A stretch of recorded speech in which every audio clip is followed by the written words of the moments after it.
कृष्ण भगवान की जय। उमापति महादेव की जय। 11वां अध्याय। माघ मास स्नान का पुण्य फल।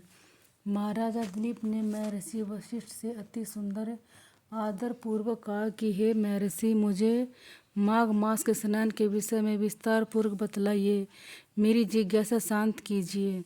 सूत जी बोले, महाराजा दिलीप की उत्कंठा शांत करते वशिष्ठ जी बोले, हे राजन, वेदों में जल को नारायण देवता रूप माना गया है।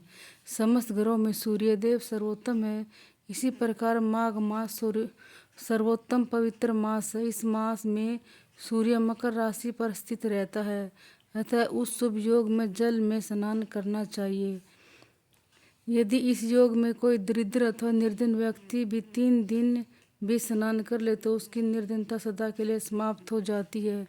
यदि निर्धन व्यक्ति कुछ दान भी दे तो अति उत्तम है। संपन्न व्यक्ति माघ मास में 3 दिन पवित्र नदी में स्नान कर लेता है, अवश्य ही दीर्घ आयु को प्राप्त होता है। माघ मास की समस्त तिथियां मोक्षदायिनी होती हैं। इन तिथियों पर स्नान करने से पापों का नाश होता है तथा पुण्य की प्राप्ति होती है। माघ मास में व्रती को चाहिए कि नगर के बाहर नदी, तालाब अथवा कुएं पर स्नान करके तथा ईश्वर का जाप करे। अपने कल्याण के लिए ब्राह्मणों को यथाशक्ति दान देना चाहिए तथा भोजन कराना चाहिए। स्नान करते समय 4 मंत्रों का निरंतर जाप करना चाहिए। गायत्री मंत्र। ओम श्री सूर्याय नमः, ओम श्री विष्णवे नमः, ओम श्री नमो शिवाय नमः। स्नान करने के पश्चात प्रभु स्मरण करना चाहिए। पुण्य स्नान निम्न प्रकार हैं। घर के घड़े के जल से स्नान करने से 6 वर्ष का पुण्य फल मिलता है। नगर के बाहर कूप अथवा बावड़ी में स्नान करने से 12 वर्ष का पुण्य फल प्राप्त होता है। तालाब में स्नान अथवा नदी में स्नान करने से 4 गुना फल प्राप्त होता है।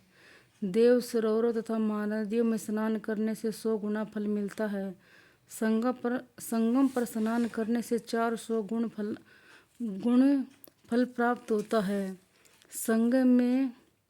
गंगा में संगम पर स्नान करना अमृत तुल्य है।